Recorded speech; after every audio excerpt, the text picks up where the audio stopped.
नमस्कार मित्रांनो, तर आज आपण पंजाबराव देशमुख यांच्याबद्दल जाणून घेणार आहोत. व्हिडिओला सुरुवात करण्यापूर्वी व्हिडिओला लाईक, शेअर आणि सबस्क्राईब नक्कीच करा. चला तर व्हिडिओला सुरुवात करूया.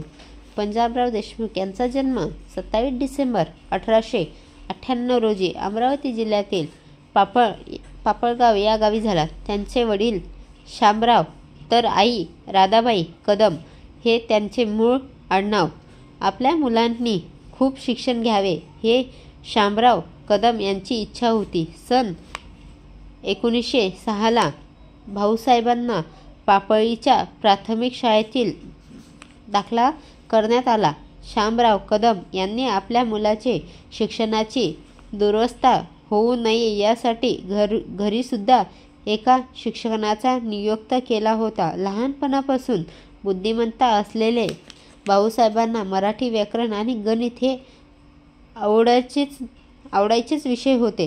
सन 1918 भाऊसाहेबांनी पंजाबराव देशमुख 10वीच्या उच्च श्रेणीमध्ये उतर झाले. 10वी नंतर पुण्यातील कॉलेजमध्ये महाविद्यालयीन शिक्षणाची सुरुवात झाली. 1918 पुण्यात प्लॅन स्थान सुरू असल्यामुळे काही दिवसाकरता त्यांनी परत पापळीला यावे लागले, परंतु पुन्हा पुण्याला येऊन त्यांनी आपल्या महाविद्यालयाचे शिक्षण पूर्ण केले. पुढील उच्च शिक्षणाची इंग्लंडला जाण्याची इच्छा त्यांनी घरी व्यक्त केली. तेव्हा सर्वांना आनंद झाला. विदेशात शिक्षण घेण्यासाठी लागणारा पैसा आणायचा कुठून हा प्रश्न होता. भाऊसाहेबांना वडिलांनी शेत गहाण ठेवून मुलांचे शिक्षण पूर्ण केले. PhD शिक्षण पूर्ण करून परत आपल्यानंतर त्यांचा सत्कार करण्यात आला. इसवी सन 1931 साली पंजाबराव देशमुख यांनी देशातील सर्वात मोठी श्रेणी शिवाजी शिक्षण संस्था स्थापना केली. सन 1626 शिवाजी व्यायाम प्रशिक्षण मंडळाची त्यांनी स्थापना केली. सर्व जाती धर्म विद्यार्थ्यांना एकत्र आणायचे काम त्यांनी केले. भाऊसाहेब हे कर्तृत्ववान सुधारक होते. जागतिकतामुळे कार्यास त्यांनी प्रारंभ केला होता. सन 1927 26 नोव्हेंबरला त्यांनी स्वतः सोनारा समाजातील विमल वेदी आणि मुस्लिम विवाह करून एक आदर्श निर्माण केले. विमलाबाई देशमुख यांनी त्यांच्या पुढील काळात भाऊसाहेबांसोबत अवातर समाजसेवा केली.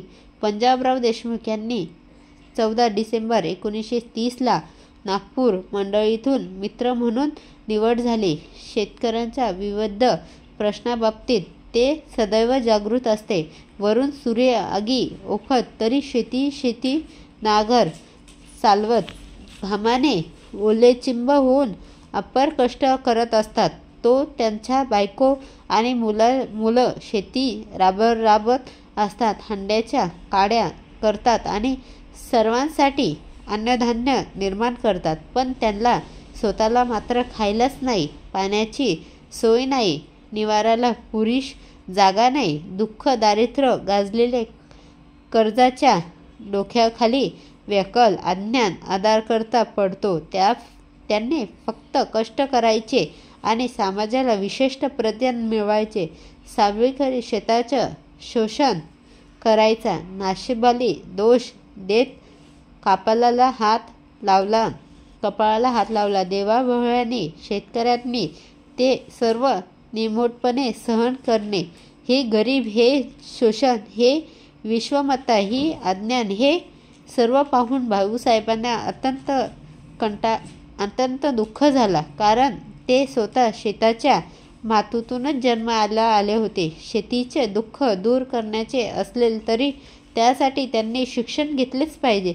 तर शेताचे प्रकृष्ट नसलेले तरी ते निर्माण केलेच पाहिजे. सोयाच्या नसलेले तरी त्या दिल्याच पाहिजे. यांची दृष्टीने भाऊसाहेबांनी पाऊल उचलला. अमरावती जिल्ह्यातील अध्यापिक असतानाही त्यांनी शिक्षण सक्तीची केली. शेताच्या शिक्षणाचे महत्त्व पटवून दिले. शेतकऱ्यांना संघटनासाठी शेती संघटना स्थापना केली.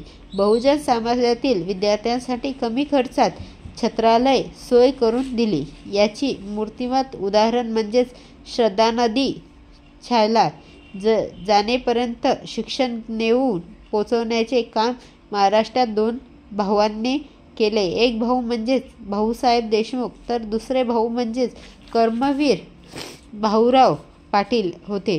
दक्षिण महाराष्ट्रात हे कार्य कर्मवीर भाऊराव पाटील यांनी तर पूर्ण महाराष्ट्रात भाऊसाहेब डॉक्टर पंजाबराव देशमुख यांनी केले. डॉक्टर पंजाबराव जनतेपर्यंत नेऊन पोचवलेले विद्य समाजातील उच्च नेचित नाशाचा करून सर्वसामान्य पातळीवर आणले. डॉक्टर पंजाबराव देशमुख यांनी अनेक आधाराकडे पदत उपभोग पण ते सर्व त्यांनी आपल्या श्रद्धेसाठी राबवले. नागपूर येथील कृषी महाविद्यालय शिक्षण व निवासी विनामूल्य सोय केली.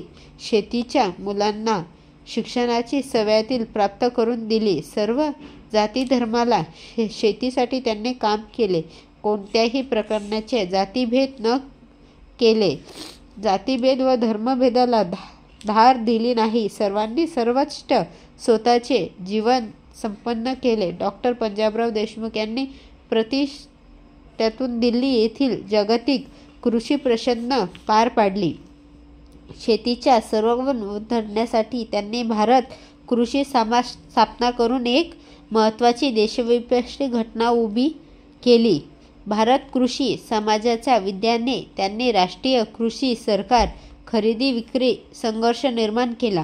कृषी सहकारी भारतात अधिकोष स्थापना केली. एवढेच नव्हते तर भारतातील बाहेरील देशाकडे दृष्टी वळवून आणि आफ्रिका अशा ग्रामीण पुरुषांना संघटना साकार केली. कृषी सहकारी संघटना, भारतातील मधमाशी पालन संघटना, अखिल भारतातील ताडगोळ महासंघटना, कृषी उत्पादनाची आंतरराष्ट्रीय संघटनेची संघटना अशा विविध संघटना निर्माण केल्या. या सर्व संघटनांचे व्यय सांभाळत असताना भाऊसाहेबांनी श्री शिवाजी शिक्षण संस्थांकडे दुर्लक्ष होऊ दिले नाही. पंजाबराव देशमुख यांनी संपूर्ण जीवन स्फूर्त आहे.